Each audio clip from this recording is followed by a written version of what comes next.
izinkan memulai pembelajaran hari ini. Maka itu kita berdoa. Berdoa dalam hati mulai.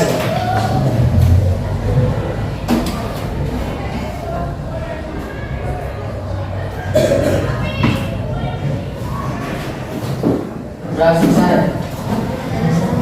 Beri salam.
Ada yang tahu pengertian khulafaur rasyidin itu apa sih?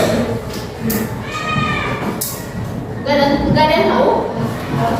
Khulafaur rasyidin itu adalah orang-orang yang terpilih untuk menggantikan Nabi Muhammad. Coba ada yang tahu nggak tokoh khulafaur rasyidin itu ada berapa? Ada 4. 1 Abu Bakar,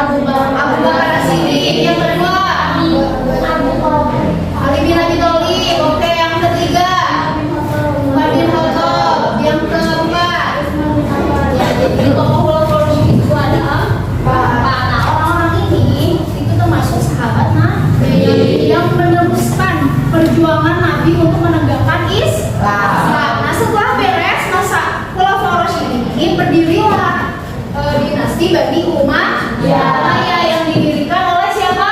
Yang didirikan oleh Muawiyah bin Abi Sufyan. Nah, dinasti ini berdiri selama berapa tahun? 90 tahun. Nah, Muawiyah bin Abi Sufyan ini termasuk masih keluarga Nabi ya, karena masih ada silsilah dari Abdul Manaf. Jadi namanya tuh Muawiyah bin Abi Sufyan bin Harb bin Abdul Manaf. Nah, Abdul Manaf ini keturunan dari Hashim. Dari Hashim itu Hashim Abdul Manaf. Ada yang tahu nggak Hashim Abdul Manaf itu siapanya Nabi? Ada yang tahu nggak? Hashim Abdul Manaf itu adalah ayahnya dari kakek Nabi Muhammad. Jadi kalau kita nyebutnya itu buyut ya, jadi buyutnya Nabi Muhammad ini sama Muawiyah itu masih keluarga. Lanjut, coba sekarang kita mau baca nih tokoh-tokoh yang menjadi khalifah Bani Umayyah. Siapa yang baca? Yaki. Yang keras suaranya Jaki. Muawiyah bin Abu Sufyan sampai 60 ya atau 661 sampai 660 Masehi. Yazid bin Muawiyah bin Abu Sufyan 60 sampai 66 Hijriah atau 680 sampai 663 Masehi. Muawiyah bin Yazid Marwan bin Hakam Abdul Malik bin Awalid bin Malik Sulaiman bin Abdul Malik Yunus bin Abdul Aziz Yazid bin Abdul Malik Hisham bin Al-Malik Awalid bin Yazid Ibrahim bin Al-Walid, Marwan bin Muhammad. Ya, terima kasih ya. Nah, itu adalah tokoh-tokoh yang menjadi khalifah Bani Umayyah. Selanjutnya ada, ini adalah 4 khalifah yang sukses membawa kemajuan Bani Umayyah dari Damaskus. Yang pertama, coba siapa yang membaca sekarang? Boleh, Halimah.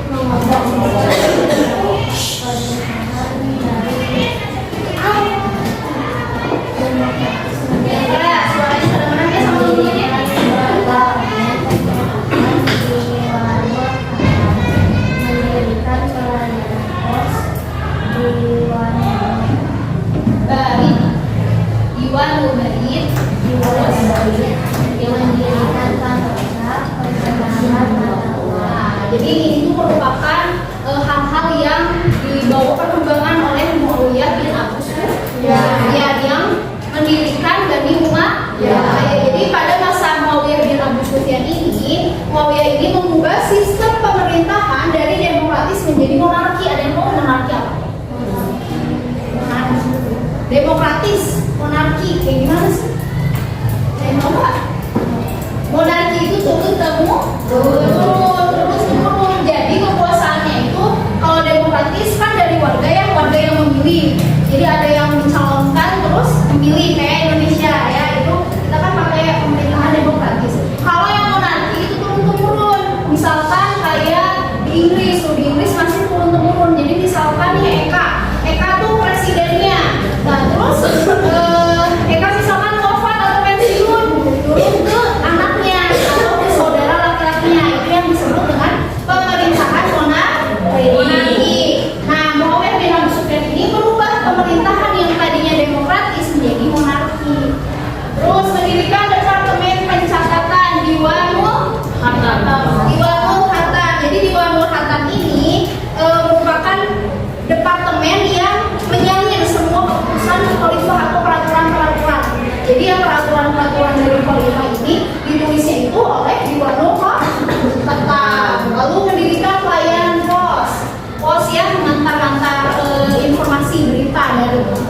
itu dari khalifah ke daerah-daerah atau dari daerah-daerah ke khalifah. Lalu mendirikan kantor cap pencetakan mata uang. Nah, itu pada masa Umayyah bin Abu Sufyan. Lalu sekarang, nah ini ceritanya tokohnya ya, walau alam benar atau tidaknya itu hanya dapat informasi dari sumber yang lain. Nah ini Abdul Malik bin Marwan. Coba siapa yang membaca? Coba deh, tadi kan cewek. Yusuf yang keras loh. Menggunakan bahasa Arab sebagai bahasa resmi dalam administrasi di seluruh wilayah Bani Umayyah. Mendirikan kantor-kantor pos dan membuka jalan-jalan guna kelancaran dalam pengiriman surat. Bersama dengan Al-Hajjaj, ia menyempurnakan tulisan mushaf Al-Quran dengan titik pada huruf-huruf tertentu. Nah itu pada masa Abdul Malik, yaitu menggunakan bahasa Arab sebagai bahasa resmi dalam administrasi di seluruh wilayah Bani Umayyah. Kalau di Indonesia pakai apa bahasa resminya? Bahasa Indonesia ya. Nah kalau di sana di wilayah Bani Umayyah itu di Damaskus itu menjadi bahasa resminya itu bahasa Arab. Lalu mendirikan kantor-kantor pos dan membuka jalan-jalan untuk kelancaran dalam pengiriman surat. Lalu bersama dengan Al-Hajjaj dia menyempurnakan tulisan mushaf Al-Quran dengan titik-titik pada huruf-huruf tertentu. Misalkan kayak huruf sekarang tuh ada ba, ada ta, kan beda-beda ya titiknya. Ba di bawah, ta di atas ada dua, terus jaha, kho. Nah itu tuh pada masa Abdul Malik bin Marwan. Selanjutnya tokoh yang ketiga ada Muhammad bin Abdul Ali. Coba siapa mau yang dari barisan sana dong? Belum ada. Oh, siapa yang mau baca? Putra yang awal. Menyempurnakan pembangunan gedung-gedung pabrik dan jalan-jalan juga subur. Membangun Masjid Al-Mawi yang terkenal hingga sekarang di Damaskus. Membangun Masjid Al-Aqsa di Yerusalem serta memperluas Masjid Nabawi di Madinah. Membangun rumah sakit bagi penderita kusta di Damaskus. Nah ini pada masa Al-Walid bin Abdul Malik. Nah pada masa ini Al-Walid ini menyempurnakan pembangunan gedung-gedung, pabrik-pabrik dan jalan juga sumur-sumur ya, biar warganya itu mudah gitu untuk mendapatkan air. Lalu yang kedua membangun Masjid Al-Nawawi yang terkenal hingga sekarang di Damaskus. Jadi kalian kalau misalkan mau tahu nih Masjid Al-Nawawi seperti apa yang dibangun pada masa Al-Walid, kalian jalan ke Damaskus. Terus membangun Masjid Al-Aqsa di Yerusalem serta memperluas Masjid Nabawi di Madinah. Lalu membangun rumah sakit bagi penderita kusta di Damaskus. Nah, pada masa Al-Walid bin Abdul Malik ini ada penyakit endemik yang namanya itu kusta. Jadi penyakit ini tuh kayak pandemi sekarang ya. Kemarin 2 tahun kemarin udah di sama COVID-19. Nah, pada masa Al-Walid bin Abdul Malik ini ada penyakit kusta namanya menyerang saluran kulit, saluran hidung, sama mata ya. Jadi orang-orang yang terkena kusta ini harus cepat-cepat ditangani ya kayak COVID gitu. Nah, kusta ini sebenarnya sering disebut juga penyakit lepra. Dikenalnya itu diakibatkan itu sama bakteri Mycobacterium leprae. Jadi bisa juga dipanggil penyakit lepra ya. Nah ini pada masa Al-Walid bin Abdul Malik. Nah ini yang terakhir nih, tokoh yang terakhir Umar bin Abdul Aziz. Coba siapa yang mau baca? Anissa baca. Yang keras. Memerintahkan pengumpulan hadis, mengadakan perkahwinan antar Alhamdulillah Syiah dan Khawarij. Terus mengatakan kemakmuran dengan memberikan santunan kepada fakir miskin, menyamakan kedudukan orang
Welcome to the 28th lesson. Nah, kan biasanya coba nih punya puasa, udah deh hukumannya diringanin aja. Nah, kalau pada di Bani Umayyah itu pada bidang hukumnya itu tidak bisa ya.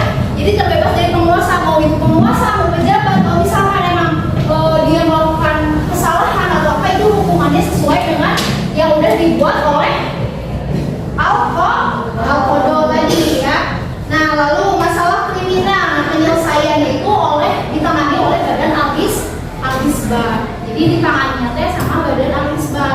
Nah, terus ada Badan Al-Mazalim, bertugas meninjau kembali kesulitan dan keadilan putusan hukum oleh hakim. Jadi Al-Mazalim ini tingkat lebih tinggi ya dari Al-Hisbah sama Al-Qadha. Jadi meninjau benar nggak putusan atau hukumannya itu sesuai nggak sih sama yang peraturan di Al-Quran sama As-Sunnah ya, sesuai nggak gitu.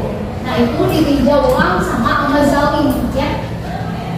Lalu yang ketiga nih ada sosial. Nah, hubungan antara bangsa Arab ini ya sosialisasinya itu karena bagus, maka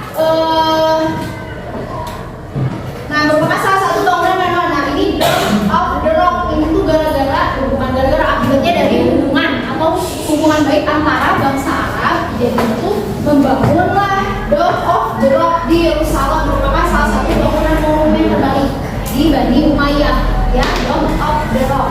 Nah, itu tuh pada bidang sosial. Sekarang di bidang keempat yaitu bidang ekonomi. Coba baca, ada yang baca nggak? Eka deh, baca Eka. Pada masa Bani Umayyah, uang khusus juga mengembangkan beberapa jabatan sehingga memperbesar lapangan pekerjaan bagi tetap yang diperoleh, berdampak pada kesejahteraan, pengumpulan harga dilakukan oleh khalifah pada zaman Muawiyah bin ditetapkan 2,5% panjang dari pendapatan. Hal ini hampir sama dengan data penghasilan pada masa sekarang. Nah, ini pada bidang ekonominya ya. Jadi pada masa ini Umayyah ini mencetak mata uang khusus untuk mengembangkan beberapa jabatan hingga memperbesar lapangan pekerjaannya. Jadi masalah ekonominya itu baiknya ketika dinasti Bani Umayyah. Nah, ini keagamaan. Nah, pada bidang keagamaan ini ilmu agama pasti sudah berkembang ya, karena banyak ulama yang fokus pada kajian ilmu keagamaan seperti ilmu tafsir, hadis, hukum Islam, lalu ilmu yang berhubungan dengan ilmu agama yaitu ilmu seperti buku ya, buku bahasa, nahwu, shorof yang kayak gitu. Ada yang belajar nggak nahwu shorof di pengajian? Ada yang lagi? Apalagi? Nah, imam mazhab yang hidup pada masa Bani Umayyah itu ada Imam Hanafi atau Abu Hanifah dan Imam Malik bin Anas atau Al-Maliki ya. Nah, pada bidang tasawuf itu ada Hasan Al-Basri dan Rabi'ah Al-Adawiyah. Lalu pada bidang hadis itu ada Umar bin Abdul Aziz, tadi ya khalifah yang Bani Umayyah itu. Lalu dalam bidang tafsir ada Abdullah bin Abbas dari Madinah, Abdullah bin Mas'ud dari Mekah, dan Sa'ad bin Zubair, dan juga menjadi murid Ibnu Abbas. Nah, itu pada bidang keagamaan. Nah, lalu sekarang yang terakhir itu pada bidang pendidikan. Coba siapa yang mau cari? Sandi yang keras suaranya Sandi. Dinasti Umayyah berdasar besar dalam mengembangkan ilmu pengetahuan. Mereka menjadikan masjid sebagai pusat aktivitas ilmiah termasuk sains, sejarah, diskusi, dan akidah, serta pembelajaran lainnya. Di daerah Kafur juga telah didirikan masjid Haram di Mekah dan Masjid Nabawi di Madinah menjadi pusat pengkajian ilmu yang sering dikunjungi oleh orang-orang Islam dari berbagai daerah. Nah, ini pada bidang pendidikan ya. Jadi mereka itu banyak mendapatkan ilmu itu dari kajian-kajian di masjid ya. Jadi di Masjidil Haram di Mekah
Siwan akan dilengkapkan dari Aljun yang itu saja nanti hari ini jadi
Sosial, hukum, ekonomi, keagamaan, pendidikan, dan politik. Ada yang salah, ada yang kurang apa? Politik.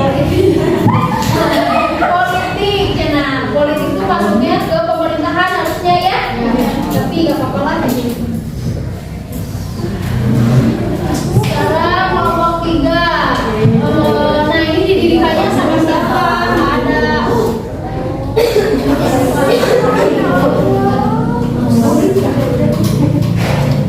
pendidikan, sosial, hukum, ekonomi, keagamaan. Pemerintahannya tak ada. Ini kosong. Nah, ini udah diisi.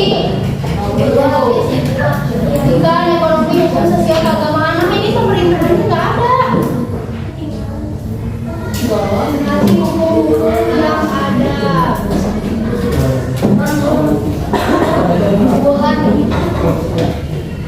bidang-bidang keagamaan. Bahkan Abdul Aziz Muawiyah bin Abdul Malik. Kelompok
Tuliskan apa yang disebut monarki. Coba tuliskan.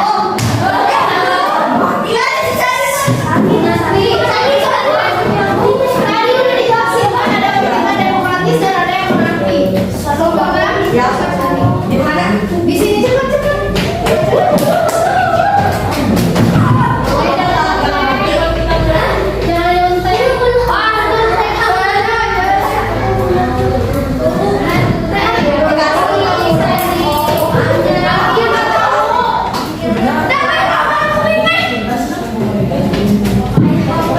Jadi monarki itu apa? Jadi yang pemenangnya dari tim yang berada di kelompok lah. Nah, coba kalau menang pada siapa aja?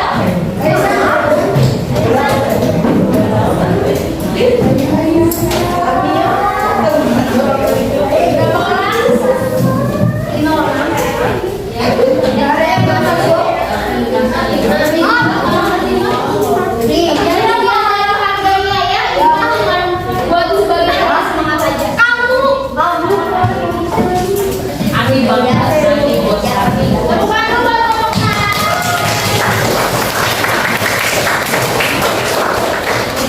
Ya,